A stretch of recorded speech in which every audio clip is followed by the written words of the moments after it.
Buenas noches, estimada comunidad. Bienvenidos a una nueva sesión del curso de especialización en Derecho Procesal Civil.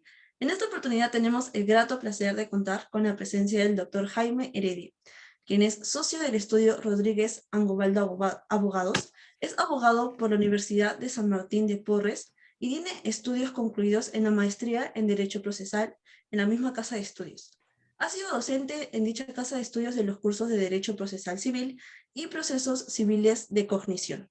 Cuenta con un diplomado de arbitraje por la Universidad Austral y es árbitro de la lista del Centro de Arbitraje de AmCham, Perú.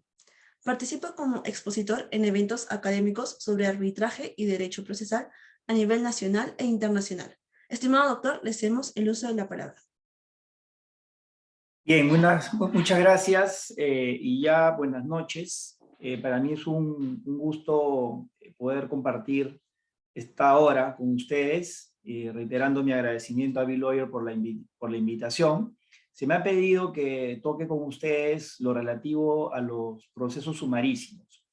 He preparado unas diapositivas, no sé si las voy a lograr abarcar todas por el tiempo, pero antes que ello quería dar algunas cuestiones introductorias básicas para entender este proceso sumarísimo, de qué trata y cuál es de alguna manera la línea que tuvo el legislador para regular las normas que integran este cuerpo normativo en esta parte específica del Código Procesal Civil. Bueno, como nosotros sabemos, de acuerdo a la Constitución, todos los ciudadanos de este país tenemos el derecho a la tutela jurisdiccional efectiva, ¿no? Que comprende, a su vez, el debido proceso. Es decir, el derecho a la tutela jurisdiccional efectiva supone el acceso, ¿no es cierto?, al proceso, a los efectos de poder acudir ante el órgano jurisdiccional ante la existencia de una controversia, un conflicto de intereses con relevancia jurídica, a los efectos de que se emita una decisión de fondo que la resuelva. Esa decisión de fondo se va a dar ya en el ámbito de la jurisdicción, una vez hayamos presentado la demanda, y esa demanda va a cumplir con una serie de requisitos que están previstos en el Código Procesal Civil, que es una norma que evidentemente contiene toda la regulación para todos los supuestos que se regula en el ámbito de las controversias, y en el caso específico del proceso sumarísimo, lo que se discute es si en realidad las normas o la regulación prevista para este proceso de alguna manera afecta el derecho a la tutela y el debido proceso. Y me refiero básicamente al hecho de que, como vamos a ver a continuación, en algunos casos se establece la inimpugnabilidad de algunas decisiones. Alguien podría decir entonces, me adelanto a lo que vamos a ver en alguna diapositiva posterior, que eso afecta el derecho a la doble instancia. También hay algunas normas en el proceso sumarísimo que regulan la imposibilidad, por ejemplo, de reconvenir o de informar sobre hechos, y eso también podría suponer en alguna medida una afectación al principio de contradicción. Vamos a ver si eso es así o no. Y también hay algunas disposiciones, por ejemplo, en materia del proceso de desalojo, donde se establecen algunas limitaciones probatorias. Y también alguien podría pensar que eso podría suponer, ¿no es verdad?, una limitación al derecho a la prueba. Vamos a ver si eso realmente es así o no, pero lo que debemos tener en cuenta es que en el ámbito de esta tutela jurisdiccional efectiva que tenemos, el legislador ha diseñado básicamente dos tipos de procesos, los de cognición y los de ejecución. Dentro de los procesos de cognición, propiamente tenemos al proceso de conocimiento, al proceso de abreviado y al proceso sumarísimo. Como ustedes ya deben haber repasado previamente en este curso de especialización, la regulación del proceso de conocimiento es distinta en tiempos y en regulación sobre las actuaciones procedimentales y las defensas que las partes pueden hacer dentro de ese tipo de proceso, que son a su vez distintas a las del proceso abreviado, que tiene una regulación en cuanto a plazos más corta, y termina en la del proceso sumarísimo, donde a su vez la regulación es más corta que la del abreviado.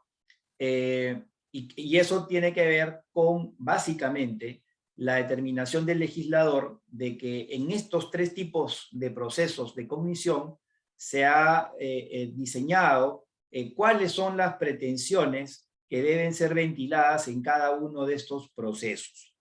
Y en el caso de los procesos sumarísimos, la idea del legislador fue, sin que esto sea un numerus clausus, establecer, y eso se define y se verifica claramente de la lectura de los supuestos, como vamos a ver a continuación, que las pretensiones que se hacen valer en el proceso sumarísimo son pretensiones de suyo, referidas a discusiones que no merecen una mayor discusión o complejidad.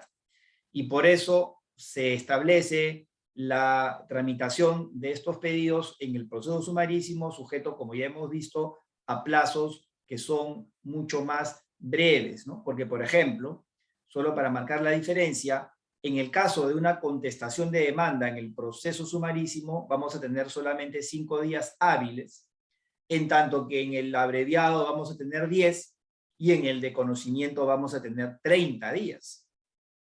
Evidentemente, ahí lo que surge es la idea, nuevamente, de que dada la complejidad de las pretensiones que se hacen valer en cada vía procedimental, en algunos casos se otorga más plazos que en otros, nuevamente en atención al tiempo que razonablemente se le debe permitir al demandado para que ejerza su defensa en debida forma.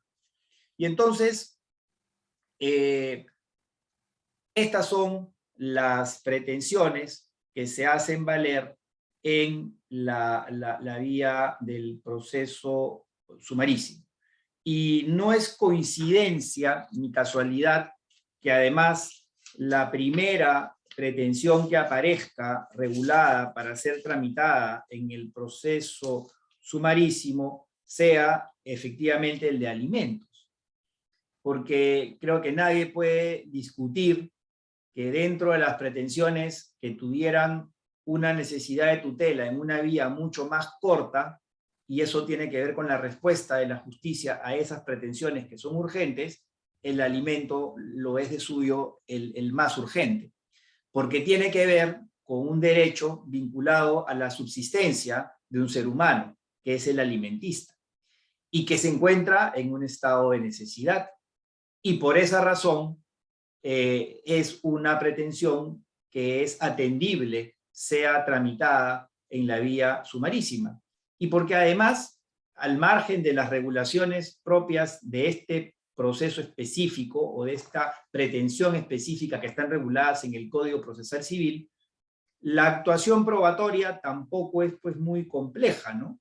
Porque de un lado tenemos al demandante, que es el alimentista, que está de alguna manera acudiendo por derecho propio cuando ya es mayor de edad, porque un alimentista puede ser mayor de edad, la norma civil establece la posibilidad de que eso sea así, en tanto esté cursando estudios superiores con éxito, ¿no? Y hay un periodo de tiempo adicional luego de su mayoría de edad, pero también podría ejercer la actividad procesal representado, si es menor de edad, por su tutor, que normalmente es el padre que lo tiene bajo la tenencia. Y podría ser el padre o la madre, indistintamente. Pero entonces, en ese caso, el demandante, es decir, el alimentista, lo que tiene que acreditar es su estado de necesidad. Y evidentemente, en muchas de las circunstancias o muchas de las situaciones que se llevan a un proceso de alimentos, esta situación de estado de necesidad incluso se presume, porque nadie, nuevamente, podría discutir que un recién nacido, si es que no es atendido en alimentos, en términos generales del concepto, puede poner en riesgo su subsistencia, ¿no? Y obviamente esa presunción del estado de necesidad puede ir variando a lo largo del tiempo, porque como toda situación que no está escrita en piedra, y el ser humano va creciendo, hay necesidades que van a ir cambiando según las edades. Un menor de edad que recién nace todavía no va, pues evidentemente, a la guardería, al prekinder, al colegio, y luego si está en el colegio todavía no tendrá algunos años más para ir a la universidad, los costos, las variables son distintas, eso va cambiando, ¿no?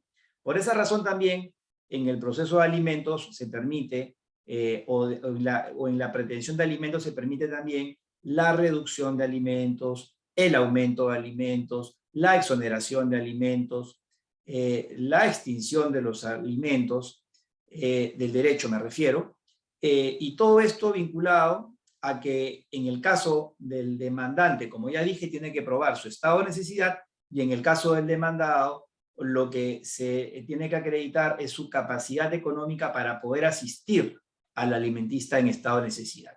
Entonces es un debate probatorio que no es muy complejo, porque el demandado tendrá que, de alguna manera, acreditar cuáles son sus ingresos. Por supuesto que el juez tiene todos los mecanismos legales para poder incorporar prueba referida a sus declaraciones de impuestos, a información sobre las cuentas en los bancos. También podría indagarse, como de suyo se hace, en relación a los ingresos que tiene en el empleador al cual le presta los servicios, sean con vínculo laboral o de locación de servicios, en fin. Pero a lo que quiero llegar es que no hay en este proceso una situación de complejidad en materia probatoria. La otra pretensión es la separación convencional y el divorcio ulterior. Evidentemente, acá se está planteando una separación que es acordada, que es consensuada, y ahí tampoco habrá mayor complejidad, salvo la de que las partes presenten el acuerdo que regule todos los aspectos de la situación matrimonial que va a decaer, y eso no es algo complejo tampoco. Acá básicamente, reitero, hay una comunión de intereses, no hay una controversia propiamente dicha, no obstante que en estos procesos, como vamos a ver de pronto se alcance el tiempo, es parte del Ministerio Público, y luego, obviamente, de acuerdo a los trámites que están previstos en este tipo de pretensión, pasado determinado número de meses, se podrá pedir finalmente la declaración del divorcio ulterior, ¿no? Entonces, en estos casos, también incluso ustedes podrán conocer que la competencia se abrió para que sean también los notarios los que puedan también tramitar este tipo de pedidos, ¿no? Básicamente porque, reitero, no hay una situación de complejidad más allá del interés del Estado en preservar el matrimonio, y por eso incorpora la figura del Ministerio Público en este proceso, pero básicamente es por eso. En la interdicción, en los interdictos, tiene que ver con las pretensiones referidas a la declaración de incapacidad conforme al artículo 44 del Código Civil, y básicamente para eso tampoco se requiere una actividad probatoria compleja. De alguna manera se suelen presentar informes médicos que acrediten el estado de incapacidad para poder de alguna manera expresar voluntad válida, y eso va vinculado a las medidas de protección que tienen que incorporarse para esta persona en situación de alguna manera incapacidad, y que pueda ser tutelado y resguardado, ¿no? Esa es la esencia, ¿no? Luego, el desalojo también evidentemente es una pretensión absolutamente de discusión posesoria. En el desalojo no se discute propiamente la propiedad, sino se discute el derecho que tendría el demandante de exigir la devolución o restitución del bien que previamente ha entregado, versus el derecho del demandado a mantener una legitimación para seguir en la ocupación. De hecho, si nos da el tiempo, ahí hay incluso un cuarto pleno casatorio que ha establecido, en el caso, por ejemplo, del precario, ¿no? Del ocupante precario, que es una de las pretensiones dentro del desalojo que son de las más polémicas y las que han generado mayor debate, para lo cual ya, reitero, hay un pleno casatorio que ha determinado en qué supuestos el demandado califica como un ocupante precario, para evitar mayores discusiones y pérdidas de tiempo. Y también en el proceso de desalojo no hay tampoco una actividad vinculada a esa probanza compleja, ¿no? Una actividad probatoria compleja. Luego vamos a ver que justamente en este caso el desalojo es donde se establecen algunas limitaciones probatorias dependiendo del tipo de pretensión en el desalojo. Luego tenemos acá hay una diferencia, ¿no?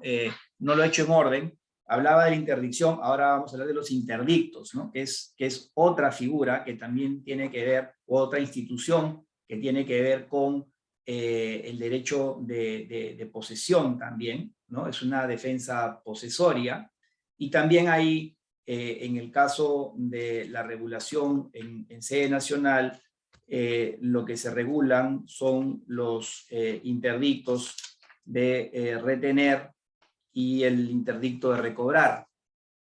Como su nombre básicamente lo sugiere, en el interdicto de retener lo que se pide o se busca es el cese de los actos perturbatorios y que se mantenga en la posesión al que la está ejerciendo, independientemente de titularidades a nivel de propiedad, porque es básicamente, reitero, una pretensión posesoria, y el otro es el interdicto de recobrar, que como su nombre también ya lo sugiere, es aquella pretensión del poseedor despojado y que le pide tutela al juez para restituirse en esa posesión que ejercía de manera previa, ¿no?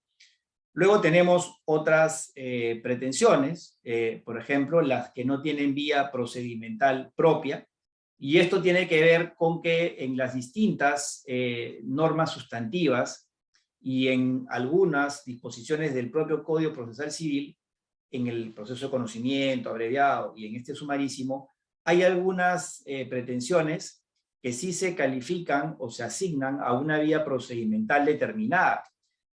En el Código Procesal Civil, por ejemplo, son las que estamos mencionando ahorita, ¿no? Alimentos, separación convencional y uso ulterior, interdictos, el desalojo, la interdicción. Pero de repente van apareciendo otras que no están en el Código Procesal Civil, y que de alguna manera se vincula también con las que luego se señala más abajo, que se establece en el sentido de que las demás que la ley señale. Sobre el tema, primero, de la vía procedimental propia, es importante tener en cuenta que ya, por ejemplo, el artículo 424 del Código Procesal Civil, en la regulación general sobre cuáles son los requisitos de la demanda, ya no considera, como lo hacía de manera anterior, la designación de la vía procedimental. Hoy el 424 ya no regula, dentro de los requisitos de la demanda, el establecimiento de la vía procedimental. Lo cual no quita, como vamos a ver, que esa sea una cuestión que sea propuesta por el demandante y que finalmente tenga que ser calificada por el juez.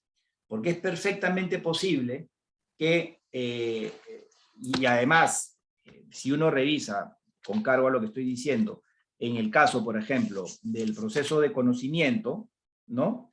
El artículo 475, inciso 1, referido al proceso de conocimiento, tiene una disposición muy parecida, y dice: se tramitan en proceso de conocimiento los que no tengan una vía procedimental. Pero el sumarísimo también lo dice, los que no tengan una vía procedimental propia. Y si vamos al proceso, abreviado, también encontramos en el 486, inciso 8, se tramitan en proceso abreviado los siguientes asuntos contenciosos: los que no tienen una vía procedimental propia. Entonces uno se pregunta si tanto en el conocimiento abreviado y sumarísimo existe una misma asignación de vía, bajo la premisa de que se pueden tramitar en estos tres tipos de procesos los que no tienen una vía procedimental propia. La pregunta es, ¿qué puede diferenciar en el caso del sumarísimo? Y yo creo que eso básicamente es el hecho del criterio del juez de la urgencia del pedido, ¿no? Y que va amarrado a el otro supuesto, ¿no? que es cuando el juez considera atendible su empleo debido a la urgencia, ¿no? Me refiero a las pretensiones que de alguna manera no tienen una vía procedimental propia. También están aquellas que sean inapreciables en dinero o haya dudas sobre su monto, y por supuesto la otra que está también en todos los tipos de procesos, que está referida a la estimación patrimonial, que es una forma de establecer compartimentos para determinadas pretensiones. Y luego vienen las demás que señale la ley. Y claro, ahí uno lo que tendría que hacer es buscar cuáles son esas disposiciones que dice la ley. Y por supuesto que podemos encontrar muchísimas, ¿no? Por ejemplo, el artículo 28 y el artículo 28 del Código Civil, la demanda de usurpación de nombre se tramita en la vía sumarísima. Por ejemplo, de acuerdo al artículo 200 del Código Civil, la demanda de ineficacia de los actos gratuitos cuestionados vía acción pauliana se tramitan en la vía sumarísima. Por ejemplo, de acuerdo al artículo 1116 del Código Civil, el pedido del deudor hipotecario sobre la reducción del monto de la hipoteca, si ha disminuido el importe de la obligación, también se tramita en la vía sumarísima. Entonces, de alguna manera, lo que uno tiene que hacer cuando está planteando una determinada pretensión es evidentemente establecer, de acuerdo a las reglas procedimentales, cuál es la vía. Y acá hay un catálogo grande para establecer finalmente dónde uno tiene que adecuar su pretensión atendiendo a lo que ya previamente el Código Procesal ha establecido. Entonces vas descartando. Por supuesto que si tu pretensión es de alimento, no tienes nada más que hacer que llevarla a la vía sumarísima. La duda puede ser en las que no tienen una vía procedimental propia, porque tampoco el legislador en las disposiciones normativas sustantivas ha establecido para cada supuesto que pueda generar una situación de tutela jurisdiccional una vía determinada. En algunos casos podría no haber una vía determinada, ¿no? Por ejemplo, en el caso de una resolución de contrato, en el caso de una nulidad de contrato, no existe, por ejemplo, ahí una vía específica. Sin embargo, por experiencia y por praxis judicial, por las pretensiones de nulidad de actos jurídicos suelen tramitarse en la vía de conocimiento, al igual que las pretensiones vinculadas a las resoluciones o rescisiones de contratos. Pero también uno podría tratar de plantear estas pretensiones en la vía abreviada, y de pronto el juez considera atendible esa adecuación, porque no olvidemos además que más allá de lo que el demandante proponga como vía en su demanda para la pretensión respecto de la cual requiere tutela, el artículo 50 del Código Procesal Civil es muy claro cuando señala en el numeral 1, dentro de las facultades que tiene el juez en el proceso, la de dirigir el proceso, velar por su rápida solución, adoptar las medidas convenientes para impedir su paralización y procurar la economía procesal, además de establecer en el artículo 51, referido a las facultades genéricas, nuevamente en el numeral 1, que los jueces están facultados para adaptar la demanda a la vía procedimental que considera apropiada, siempre que sea factible su adaptación. Entonces, nuevamente, a lo que quiero llegar con esto es que independientemente de que se trate de una pretensión que en principio no tiene una vía procedimental propia, entonces uno propone en la demanda y el juez finalmente califica y determina si, en atención a lo que él podrá advertir de alguna complejidad en la materia controvertida, esa vía termina siendo la idónea para efectos de su trámite. Y además, atendiendo al hecho de que, como dije hace un momento, todo esto está, digamos, derivado del derecho a la tutela jurisdiccional efectiva, de modo tal que se tiene que entender que esta adecuación de vías, en la medida de lo posible, permita el ejercicio del derecho de la acción y la contradicción de una manera satisfactoria, plena, idónea, ¿no? En cuanto a la competencia, el artículo 547, ¿no? De alguna manera señala que los procesos de separación convencional y divorcio ulterior son de competencia de los jueces de familia. En el caso de los interdictos, los que no tengan una vía procedimental propia, sean inapreciables en dinero o debido a su urgencia, así como en los procesos de desalojo, en cuanto a la renta que ahí se menciona, son competentes los jueces civiles. Y para los alimentos, los desalojos, en función a la renta que ahí se establece, y las controversias que no sean mayores a 50 URPs, será competencia del juez de paz letrado, ¿no? Entonces, nuevamente, en todos los tipos de procesos se establecen las reglas de competencia. Esto no es potestativo únicamente del proceso sumarísimo. Y eso tiene que ver con el hecho de que la competencia es un presupuesto procesal. Así como las partes tienen que acreditar dentro de los presupuestos procesales y las condiciones de la acción, en el caso de los jueces también debemos tener en cuenta cuáles son los presupuestos procesales que hacen a nivel de la jurisdicción. Y uno de ellos es, evidentemente, la determinación del juez natural, y eso tiene que ver con la determinación de la competencia previa y antelada, que tiene que estar regulada legalmente para que uno, justiciable, pueda recurrir de debida forma ante el juez que realmente corresponde.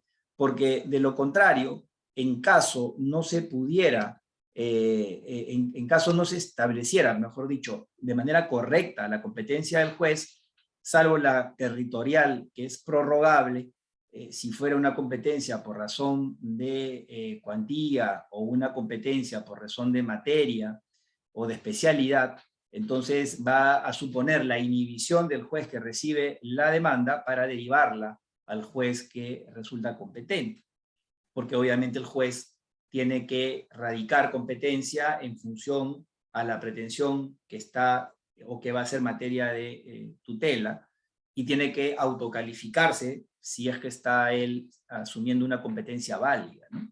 Por eso es que hay muchas veces que las demandas son de alguna manera derivadas desde el inicio o redireccionadas por parte del propio juez.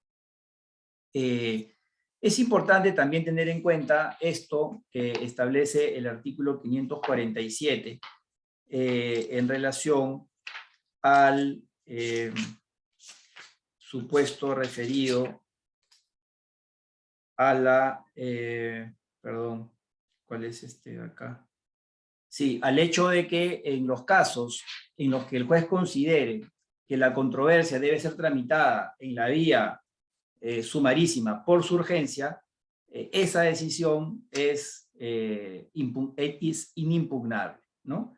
Eso está previsto en el artículo 547, ¿no? Entonces, ¿a qué se refiere con esto? ¿O por qué es importante ponerlo ahorita de manifiesto? Por el hecho de la inimpugnabilidad, que me lleva a retomar lo que dije inicialmente en relación a que en este proceso sumarísimo hay algunas disposiciones que restringen o imposibilitan el derecho a la impugnación y con eso el ingreso a una instancia de revisión. Y como dije al inicio también, eso podría suponer en algún momento que alguien pueda considerar que se trata de una disposición que afecta nuestro derecho constitucional a la doble instancia, porque el derecho a la doble instancia está debidamente regulado en la Constitución, en el artículo 139, como una garantía para digamos, el justiciable. Sin embargo, el derecho a la impugnación no es absoluto, ¿no? Tan no es absoluto que no solamente en este tipo de proceso existen normas sobre inimpugnabilidad, sino también de manera general en la propia regulación de los recursos o de los medios de impugnación se establecen limitaciones también.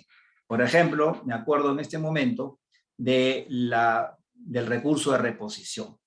Cuando ustedes revisan el recurso de reposición y las disposiciones referidas a este medio de impugnación, van a encontrar que la norma del Código Procesal Civil pertinente establece que la resolución que resuelve la reposición es inimpugnable.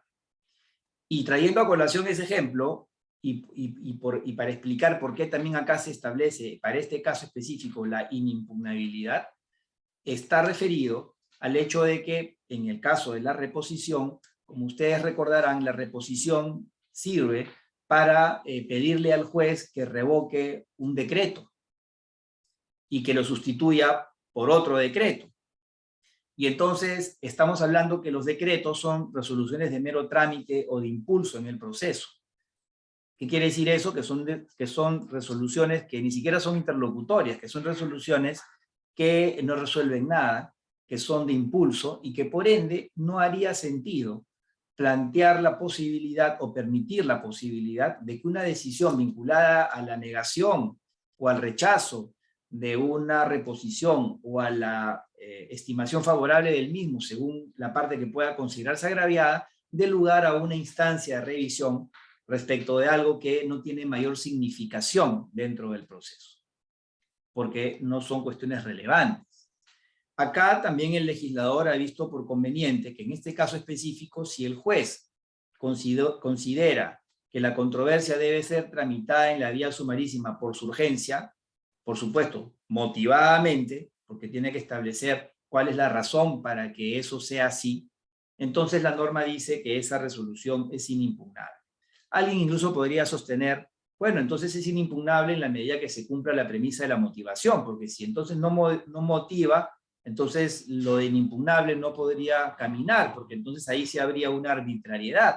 Sin embargo, la norma, a mi modo de ver, es clara y no admite impugnación, aún en el caso que la decisión motivada no se haya dado, porque en todo caso eso lo puede corregir el juez, ¿no? Obviamente el juez pudo haber tenido una calificación y una constatación de que la vía sumarísima era la pertinente, y luego de pronto establecer al momento de redactar la decisión, o mejor dicho, haber omitido la motivación. Pero entonces, volviendo al punto, el derecho de impugnación, dije, no es absoluto. Es más, si ustedes revisan las disposiciones sobre el recurso de casación, verán que el recurso de casación también no aplica para todos los casos y también tiene una serie de restricciones. En consecuencia, con eso lo que se sostiene es que existe el derecho a la doble instancia, pero en materia de impugnaciones, por ejemplo, la casación ya no es una segunda instancia, ¿no es cierto? La casación es un medio de impugnación extraordinario, residual, que tiene otros fines, ¿no? De la uniformización de la jurisprudencia, funciones nomofilácticas, es otro tema. Y, reitero, no está previsto para todos los supuestos. Entonces, no confundamos la doble instancia con el derecho a los recursos o a la impugnación, e incluso en el tema de la doble instancia no asumamos de manera equivocada que es un derecho absoluto, ¿no? Para eso traje colación yo esto de acá.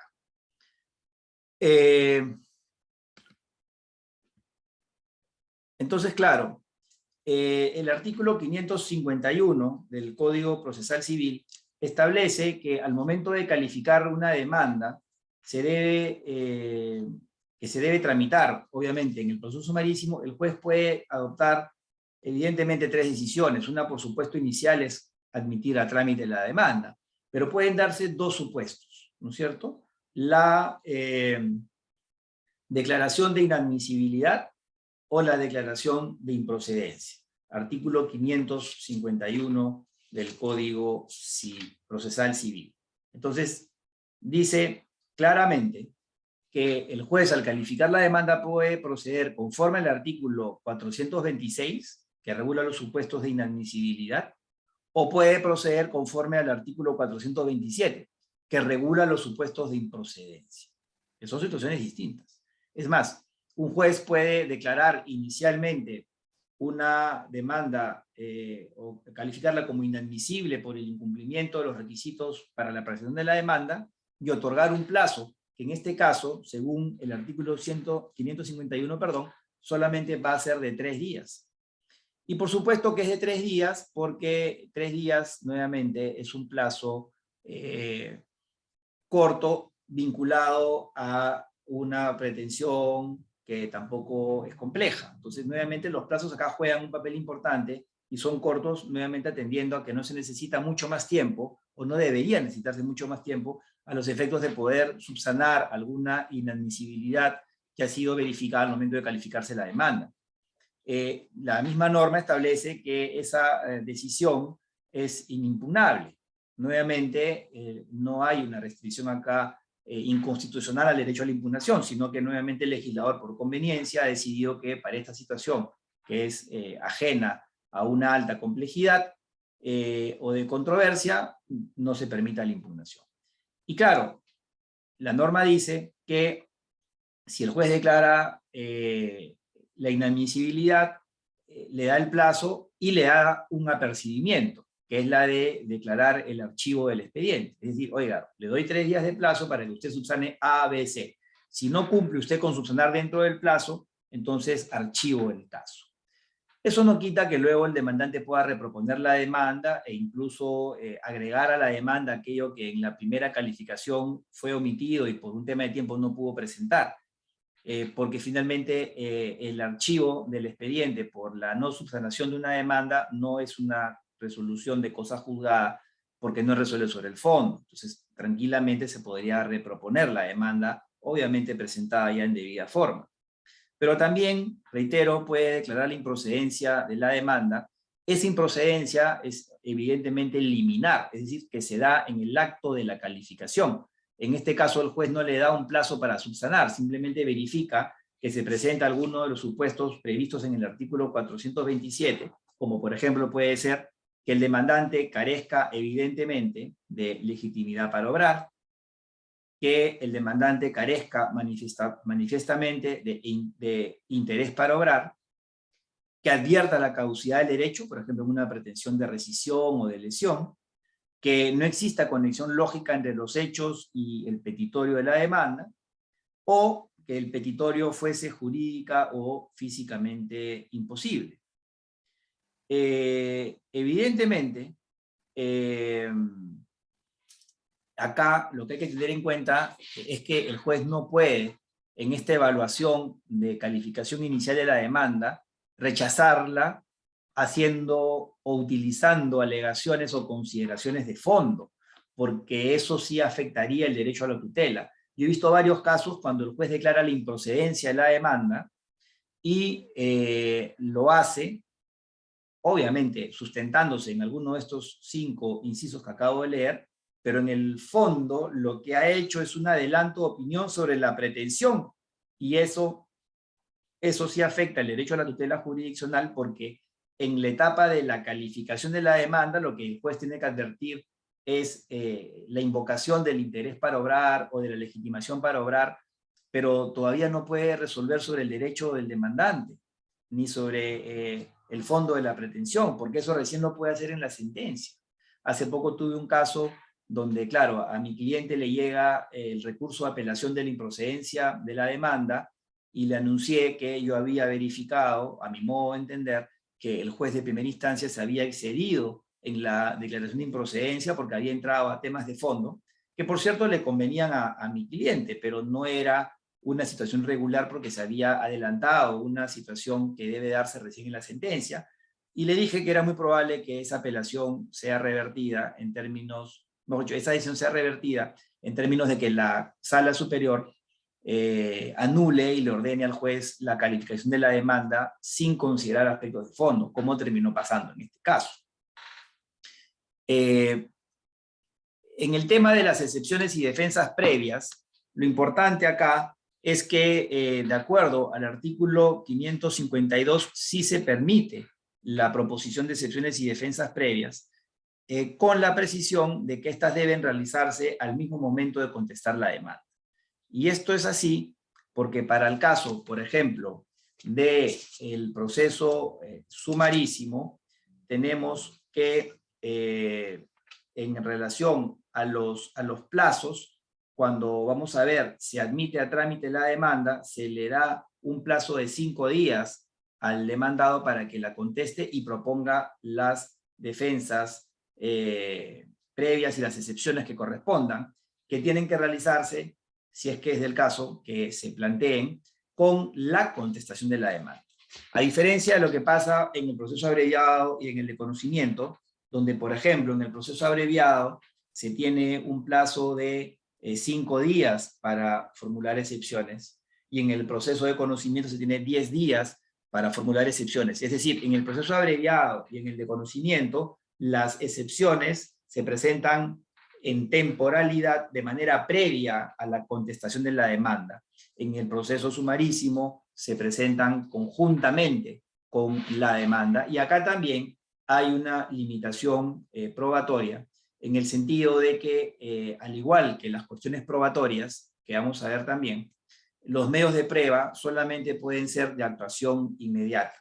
Lo que, por ejemplo, descarta que en una actuación de medios de prueba en materia de excepciones se pueda ofrecer como prueba una inspección judicial o una pericia, por ejemplo, ¿no? Básicamente tendría que tratarse de documentos, o como quiera que las excepciones se tramitan o se dan cuenta en la audiencia única, podría eventualmente proponerse o ofrecerse como medio de prueba una declaración de parte, porque esa sería una prueba de actuación inmediata, porque estando las partes en la audiencia única se puede tomar sin necesidad de suspender la audiencia o disponer una actuación posterior. La audiencia única, en el caso del proceso de sumarísimo, es trascendental porque concentra toda la actividad de defensa formal y de saneamiento y de actuación probatoria e incluso de sentencia. Esto hace que por eso el proceso sumarísimo sea atendible para cuestiones urgentes. Justamente por eso se regula la audiencia única en torno a esa situación. Entonces, incluso se establece que transcurrido el plazo para contestar la demanda, se debe fijar una fecha de audiencia única que debe llevarse a cabo dentro de los 10 días siguientes de contestar la demanda o de transcurrido el plazo para hacerlo. Por supuesto que esta regla procesal no se cumple de manera regular. Las audiencias no se realizan necesariamente dentro de estos tiempos que establece esta norma, pero básicamente por la sobrecarga procesal que tienen lamentablemente los despachos todavía en nuestro país. Y lo que sí es importante es que las partes pueden asistir representadas por su apoderado y no hay ningún tipo de restricción, ¿no?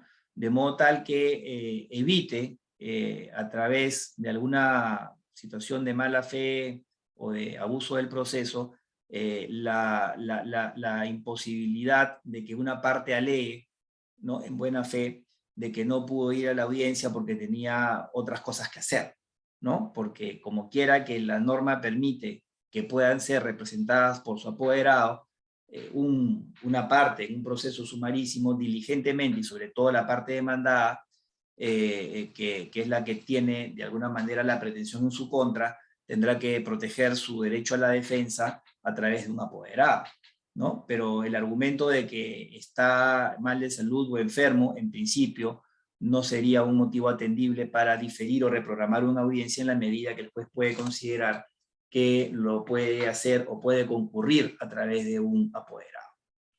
Entonces, claro, en el desarrollo de la audiencia única hay una serie de variables, ¿no? Si se deducen excepciones o defensas previas, el juez le va a pedir al demandante que las absuelva, porque en este caso las excepciones y las defensas previas las formula el demandado en ejercicio de su derecho de contradicción, y se actúan los medios de prueba que ya hemos señalado tienen que ser de actuación inmediata, ¿correcto?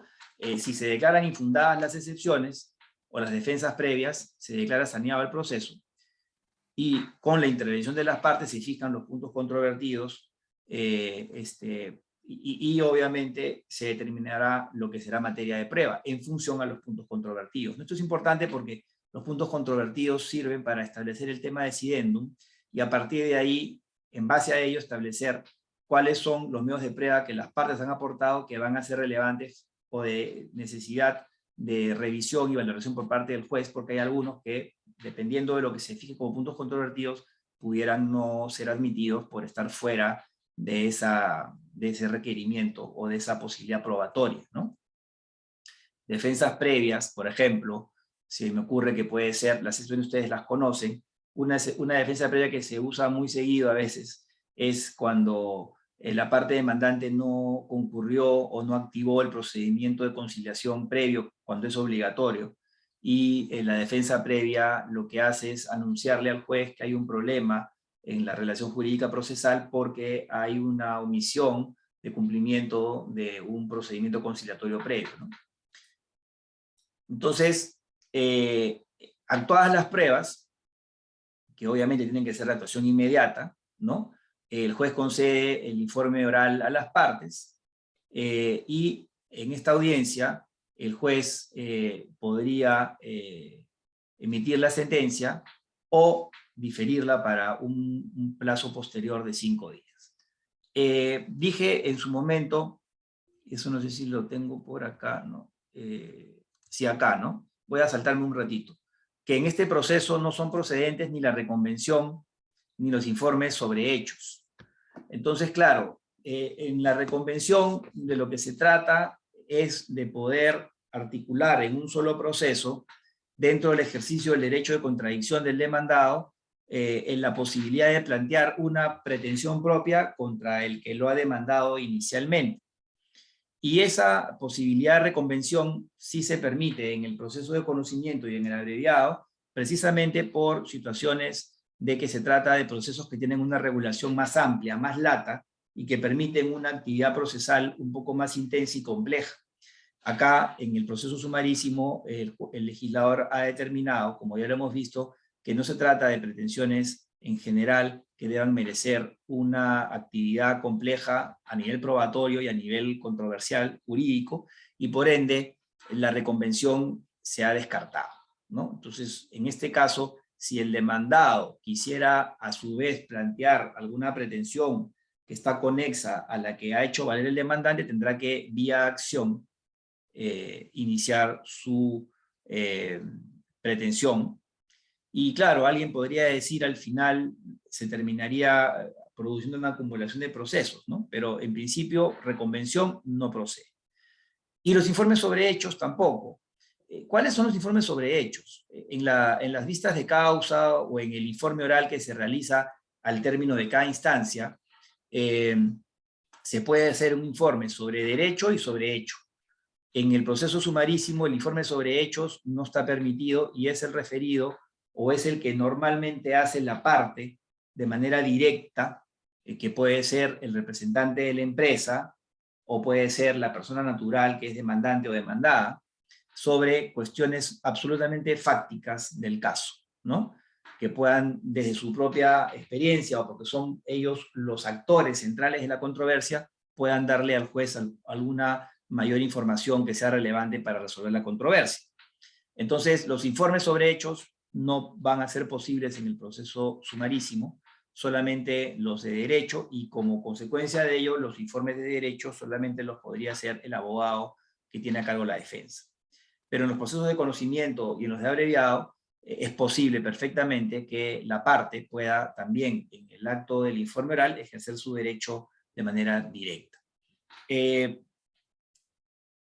La audiencia única se regula supletoriamente por lo dispuesto para la audiencia de pruebas, de modo tal que tendríamos que remitirnos a toda la regulación que está prevista en el capítulo de la audiencia de pruebas, que hace, digamos, determinación de reglas generales, ¿no? Como por ejemplo, qué pasa cuando se inconcurre a la audiencia única. Se aplicaría el mismo procedimiento que regula la audiencia de pruebas en el caso que las partes no asistan a la audiencia de pruebas, y yo creo que sí, porque finalmente la audiencia única es una audiencia que, como ya dije, concentra varias actuaciones procesales de las partes y del juez, y dentro de aquella está evidentemente la de la audiencia de actuación probatoria, ¿no? Independientemente que los medios de prueba, como ya hemos dicho, deban ser de actuación inmediata, ¿no? Te voy a regresar acá porque me la salté. Entonces, los medios impugnatorios en el proceso sumarísimo están regulados de dos formas, ¿no? Es decir, las apelaciones que se conceden con efecto suspensivo y las que se conceden sin efecto suspensivo. Y dentro de las que se conceden con efecto suspensivo está la que declara la improcedencia de la demanda, la que declara fundada una excepción o defensa previa y la sentencia.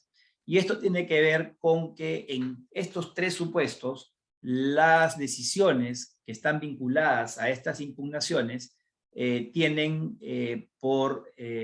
en común que concluyen el proceso. Y la procedencia del efecto suspensivo en materia impugnatoria se da básicamente con las resoluciones que impiden la continuación del proceso.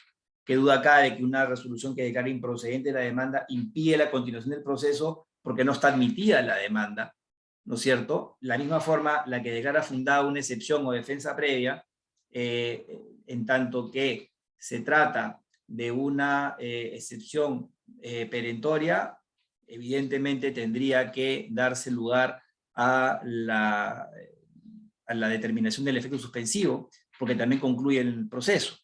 Las dilatorias no, porque las dilatorias lo que suponen es una reconstitución de la relación jurídica procesal, pero las perentorias, por ejemplo, la excepción de prescripción, la excepción de caducidad, la de cosa juzgada, son excepciones que atacando los presupuestos procesales y las condiciones de la acción matan el proceso, ¿no?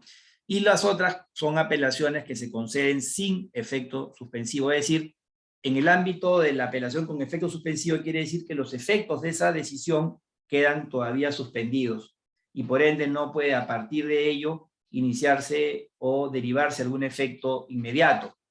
En cambio, en las apelaciones que se conceden sin efecto suspensivo, entonces la ejecutabilidad de la decisión se mantiene, aún incluso con la apelación.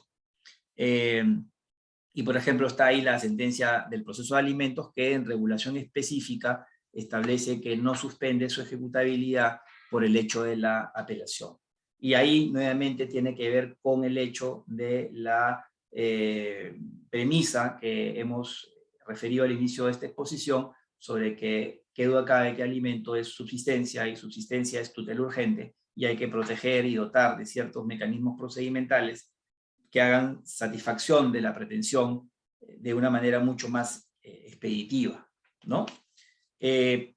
Lamentablemente el tiempo ha volado y voy a compartirles esta presentación, pero claro, cada proceso tiene sus reglas especiales. Entonces sí vamos a empezar por el alimentos, ahí está el tema de la competencia, está la representación procesal, cosa curiosa, ¿no? En realidad acá, de acuerdo al artículo 561, pueden ejercer la representación procesal, incluso el padre o la madre, el menor alimentista, aun cuando ellos fueran a su vez incapaces, ¿no? O menores de edad.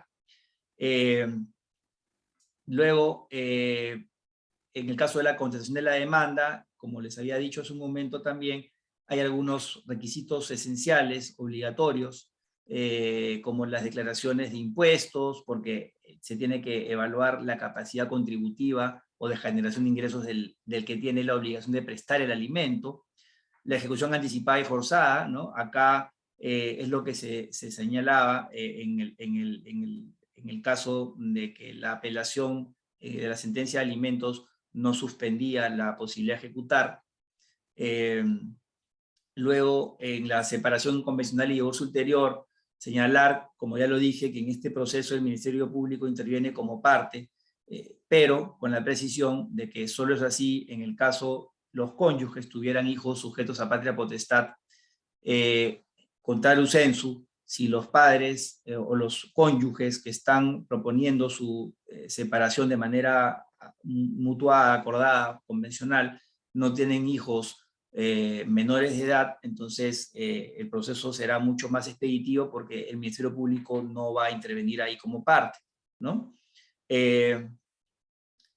Bueno, acá les hablaba de un plazo, son los 30 días naturales de la audiencia, dentro de los cuales puede cualquiera de los cónyuges revocar su decisión de la separación convencional. Si es que hay la revocación, entonces se archiva el proceso. Si no hay la revocación, entonces evidentemente procederá el pedido de separación y luego, de acuerdo a las normas del Código Civil, se podrá pedir posteriormente ya el divorcio ulterior, ¿no? Primero la separación y luego el divorcio. En el tema de la interdicción, nuevamente acá se establece cuáles son los supuestos de las demandas para esta situación, y se refiere a los pródigos, a los que incurren en mala gestión, a los ebrios habituales y los toxicómanos, ¿no? Que son los supuestos previstos en el artículo, o el numeral 4 al 7 del artículo 44, ¿no? En el desalojo, de alguna manera acá, lo que les había señalado es, por ejemplo, en el artículo 591 del Código Procesal Civil, en el sentido que si es el desalojo por falta de pago o vencimiento de plazo, solo son admisibles como prueba los documentos, la declaración de parte y la pericia. A eso me refería con el hecho de que en este proceso también se establecen algunas limitaciones probatorias dependiendo de este tipo de pretensiones, lo cual, a mi modo de ver, no supone una afectación al derecho a la prueba, sino que en atención a la complejidad o no de una pretensión, el legislador puede establecer sin ningún tipo de inconveniente y problema algunas reglas específicas para la actuación probatoria o el ofrecimiento probatorio. Reitero, sin que esto suponga que se pueda asumir que existe una afectación a este derecho. Antes de que se me pase, porque creo que ya se terminó el tiempo, tengo una pregunta acá de Ever Gutiérrez. Buenas noches, Ever. Dice, ¿en qué se diferencia el contenido legal que contiene el informe de derecho y la contestación de la demanda o de la demanda en sí? Bueno, son dos actuaciones distintas en el ejercicio del derecho de defensa. Cuando estamos hablando del informe de derecho, es un informe oral que se hace al término de la actuación probatoria para ilustrar al juez sobre los fundamentos de la demanda, haciendo una suerte de resumen de lo actuado y de las posiciones de ambas partes. En cambio, en la contestación de la demanda, obviamente partamos de la premisa que la posibilidad del informe de derecho o el informe es para ambas partes. Cuando tú me hablas de cuál es la diferencia con la contestación de la contestación de la demanda es el ejercicio de derecho de contradicción y es propio del demandado, y el demandado tendrá que alegar y acreditar y probar en base a lo que él pueda sostener sobre la contraposición de su posición versus lo que ha planteado el demandante en su demanda. Luego dice acá, buenas noches, doctor, ¿qué ocurre si en la calificación de la demanda el juzgado se declara incompetente por razón de territorio indebidamente? ¿Se debe apelar o se debe solicitar la nulidad? Es una buena pregunta, porque en realidad partamos de la premisa de que la competencia por territorio es prorrogable, de modo tal que, salvo que cuando se notifique la demanda luego de admitida al demandado, el juez pueda de alguna manera recibir una excepción de incompetencia justamente por razón de territorio. En este caso, en realidad, lo que correspondería es el recurso de apelación, ¿no? Porque se trata del auto de calificación de la demanda, y porque muy probablemente si tú plantearas la nulidad, el juez va a indicar que correspondía a una apelación, podría declararla improcedente solo por eso, y me parece que la forma de atacar sería la apelación. Y una última pregunta acá, ¿existe un límite en el número de pretensiones de una demanda? No, no existe. Y de hecho, en la acumulación de las pretensiones puede haber pretensiones principales, subordinada a la principal, tres principales, cada principal con sus subordinadas y a su vez con accesorias, alternativas. O sea, en realidad, la limitación o el límite de número de pretensiones va a estar vinculado, en mi experiencia personal, a la complejidad de la materia. Si es una pretensión compleja, digamos, si es una controversia compleja, perdón, puede haber una multiplicidad de pretensiones. He visto demandas a nivel judicial y arbitral que han tenido como 15 pretensiones, ¿no? Por supuesto, casos muy complejos, pero normalmente no se da eso, ¿no? ¿Existe algún medio por el cual podamos transmitirle más preguntas académicas? Claro, por supuesto, yo quedo a disposición de los organizadores del evento para que puedan trasladarme alguna inquietud, yo con todo gusto la voy a absolver. Entiendo que ya se me venció el tiempo, tenía algo más de diapositivas, espero haber por lo menos abordado algunos temas que creo que serán importantes en materia de comprensión del proceso sumarísimo, y quedo a disposición de los amigos de B-Lawyer para alguna otra ocasión, y reitero, las preguntas a través de ellos y yo las puedo satisfacer sin ningún problema. Muchísimas gracias, estimado doctor, por su grata ponencia. Y bueno, hay una última pregunta remitida al interno de parte de Sandy Rojas, quien dice: buenas noches, doctor. ¿El otorgamiento de escritura pública se lleva por vía sumarísima? Sí, sí se lleva por vía sumarísima. Es más, si mal no recuerdo, hay una disposición en el Código Civil que así lo establece, que es el artículo 1412, creo, a ver si la memoria no me falla.